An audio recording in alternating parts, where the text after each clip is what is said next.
Okay, I accidentally, instead of pausing the video, I hit the stop button. So this is the second part of the video where I read from Ta-Nehisi Coates' books more words that I have underlined. I was made for the library, not the classroom. The classroom was a jail of other people's interests. The library was open, unending, free. That was on page 48.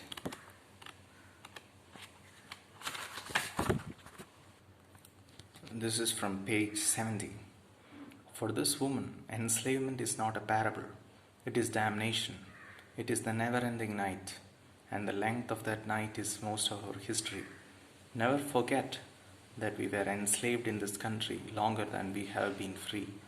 Never forget that for 250 years black people were born into chains, whole generations followed by more generations who knew nothing but chains. Page 71. Perhaps our triumphs are not even the point.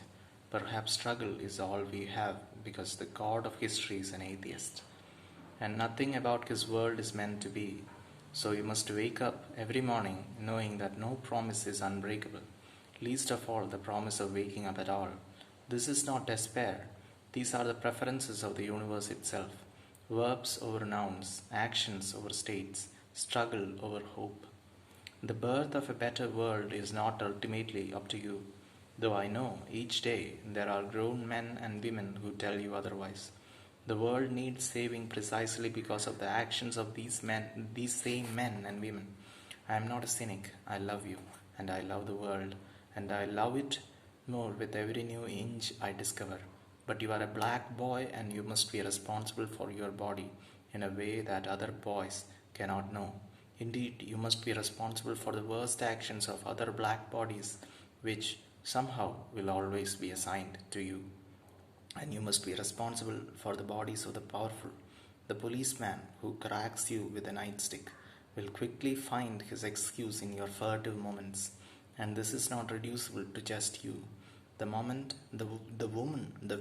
around you must be responsible for their bodies in a way that you never will know. You have to make your peace with the chaos, but you cannot lie. You cannot forget how much they took from us and how they transfigured our very bodies into sugar, tobacco, cotton, and gold. Okay, this is a poem he cited from Amiri Baraka. Our world is full of sound. Our world is more lovely than anyone's. Though we suffer and kill each other and sometimes fail to walk the air, we are beautiful people with African imaginations, full of masks and dances and swelling chants, with African eyes and noses and arms, though we sprawl in grey chains in a place full of windows when what we want is sun. I knew some of this is page 79. I knew some of this even then, sitting in Rankin Chapel, even if I could not yet express it, so forgiving the killer of Prince Jones would have seemed irrelevant to me. The killer was the direct expression of all his country's beliefs. As raised conscious in rejection of a Christian God, I could see no higher purpose in Prince's death. I believed, and still do, that our bodies are ourselves, that my soul is the voltage conducted through neurons and nerves, and that my spirit is my flesh. Prince Jones was a one of one, and they had destroyed his body, scorched his shoulders and arms, ripped open his back, mangled lung, kidney, and liver. I sat there feeling myself a heretic, believing only in this one short life and the body. For the crime of destroying the body of Prince Jones, I did not believe in forgiveness. When the assembled mourners bowed their heads in prayer, I was divided from them because I believed that the void would not answer back. Okay, this is from page 82, and this is a three paragraph, and he ends it with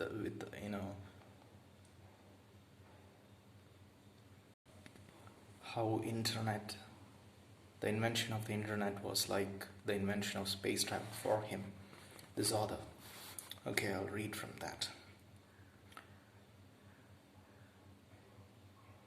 Now at night I held you, and a great fear, wide as all our American generations, took me. Now I personally understood my father and the old mantra: either I can beat him or the police. I understood it all: the cable wires, the extension cords, the ritual switch. I don't understand what the ritual switch and extension cords and cable wires he mentioned. What they were? Were they torture devices? Whatever. I don't know. Okay, I'll continue. Black people love their children with a kind of obsession. You are all we have, and you come to us endangered. I think we would like to kill you ourselves before seeing you killed by the streets that America made. That is a philosophy of the disembodied, of a people who control nothing, who can protect nothing, who are made to fear not just the criminals among them, but the police who lord over them with all the moral authority of a protection racket. It was only after you that I understood this love, that I understood the grip of my mother's hand. She knew that the galaxy itself could kill me, that all of me could be shattered and all of her legacy spilled upon the curb like bum wine.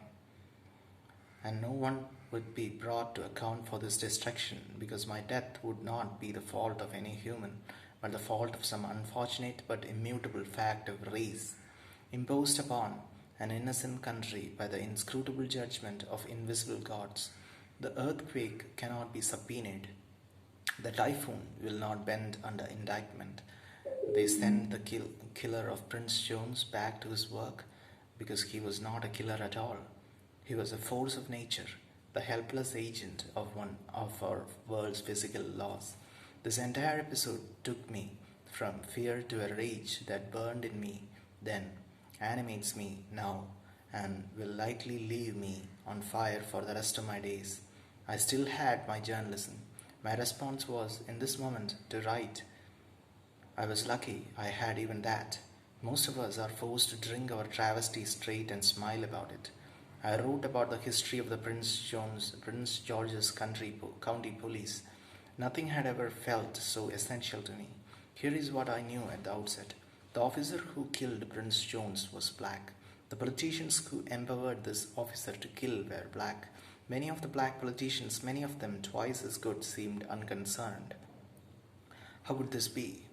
It was like I was back at Moorland again, called by great mysteries. But by then, I did not need any call slips. The internet had bloomed into an instrument of research that must strike you as novel. For all of your life, whenever you have had a question, you have been able to type that question out on a keyboard, watch it appear in a rectangular space bordered by a corporate logo, and within seconds, revel in the flood of potential answers. But I still remember when typewriters were useful, the dawn of the Commodore 64, and days when a song you loved would have its moment on the radio and then disappear into the nothing. I must have gone 5 years without hearing the Mary Jane girls sing all night long. For a young man like me, the invention of the internet was the invention of space travel. Page 85. All along, I knew that there were those who lived in the dream, capital D, for whom the conversation was different. Their safety was in schools, portfolios, and skyscrapers. Ours was in men with guns who would only view us with the same contempt as the society that sent them. Page 87. I could see no difference between the officer who killed Prince Jones and the police who died, or the firefighters who died. They were not human to me, black, white, or whatever. They were the menaces of nature. They were the fire, the comet, the storm, which could, with no justification, shatter my body. All this time you are growing into words and feelings. This is from page 90. All this time you are growing into words and feelings. What's that bird song?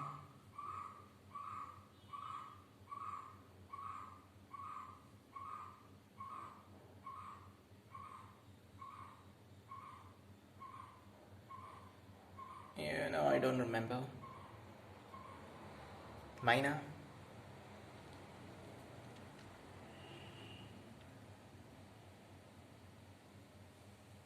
Probably minor.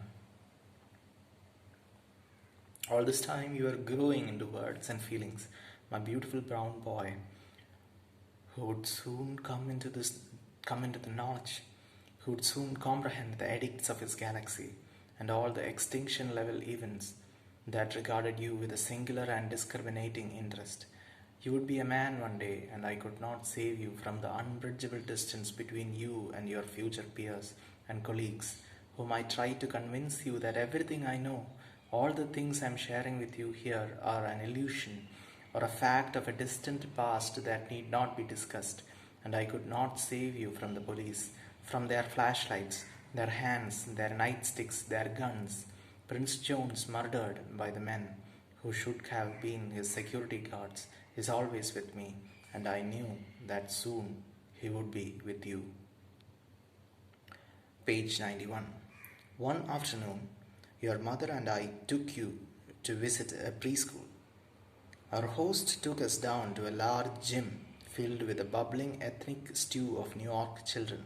The children were running, jumping, and tumbling. You took one look at them, tore away from us, and ran right into the scrum. You have never been afraid of people, of rejection, and I have always admired you for this, and always been afraid for you because of this. I watched you leap and laugh with these children you barely knew, and the wall rose in me, and I felt I should grab you by the arm, pull you back, and say, "We don't need these folks, be cool." I did not do this. I was growing, and if I could not name my anguish precisely, I still knew that there was nothing noble in it. But now I understand the gravity of what I was proposing. That a 4-year-old child be watchful, prudent, and shrewd, that I curtail your happiness, that you submit to a loss of time, and now when I measure this fear against the boldness that the masters of galaxy imparted to their own children, I am ashamed. Page 93. Perhaps you remember that time we went to see Howl's Moving Castle on the Upper West Side. We were almost 5 years old. The theatre was crowded, and when we came out, we rode a set of escalators down to the ground floor. As we came off, you were moving at a dawdling speed of a small child. A white woman pushed you and said, "Come on." Many things now happened at once. There was the reaction of any parent when a stranger lays a hand on the body of his or her child. And there was my own insecurity in my ability to protect your black body. And more, there was my sense that this woman was pulling rank. I knew, for instance, that she would not have pushed a black child out on my part of Flatbush, because she would be afraid there and would sense, if not know, that there would be a penalty for such an action. But I was not out on my part of Flatbush, and I was not in West Baltimore, and I was far from the Mecca. I forgot all of that. I was only aware that someone had invoked their right over the body of my son. I turned and spoke to this woman, and my words were hot with all of the moment and all of my history. She shrunk back, shocked. A white man standing nearby spoke up in her defense. I experienced this as his attempt to rescue the damsel from the beast. He had made no such attempt on behalf of my son, and he was now supported by other white people in the assembling crowd. The man came closer. He grew louder. I pushed him away. He said I could have you arrested. I did not care. I told him this, and the desire to do much more was hot in my throat. This desire was only controllable because I remembered someone standing off to the side there, bearing witness to more fury than he had ever seen from me. You. I came home shook. It was a mix of shame for having gone back to the law of the streets, mixed with rage. I could have you arrested, which is to say, I could take your body. I have told this story many times, not out of bravado, but out of a need for absolution. I have never been a violent person. Even when I was young and adopted the rules of the street, anyone who knew me knew it was a bad fit. I have never felt the pride that is supposed to come with righteous self defense and justified violence. Whenever it was me on top of someone, whatever my rage in the moment, afterward I always felt sick at having been lowered to the crudest form of communication. Malcolm made sense to me, not out of a love of violence, but because nothing in my life prepared me to understand tear gas as deliverance as those Black History Month martyrs of the civil rights movement did. But more than any shame I feel about my own actual violence, my greatest regret was that in seeking to defend you, I was in fact endangering you. I could have you arrested, he said, which is to say, one of your son's earliest memories will be watching the men who sodomized Abner Louima and choked Anthony Bay's cuff, club, tase, and break you. I had forgotten the rules. An error as dangerous on the upper west side of Manhattan as on the west side of Baltimore. One must be without error out here. Walk in single file, work quietly, pack an extra number 2 pencil. Make no mistakes. I don't understand the pack the extra number 2 pencil. I have a pencil with here. I don't understand that phrasing. So this video, I don't want to make this video too long. Yeah. That's it. I just want to, I can't say this to my father because my father won't listen to anything. So I am pretty lonely here because of this lockdown and I don't have friends around who are doing nothing. So I just want to, when you read a book, you have to digest it. You can digest it, or you just want to say it to somebody, at least to a video, even if it is just a video which is not seen. But there's this concept of speaking to somebody. So I'm speaking to you, just processing what I'm reading. So that's all I meant. And I can't, unfortunately, do this with my parent who is constantly,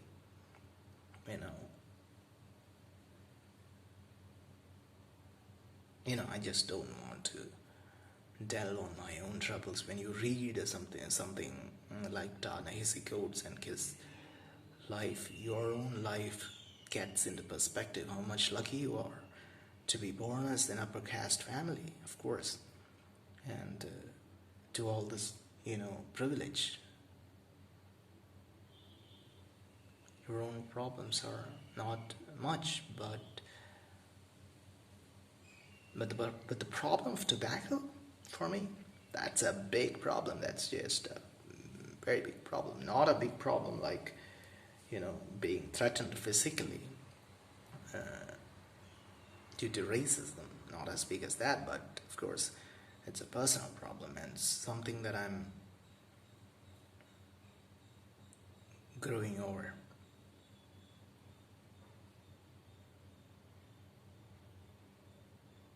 Thank you.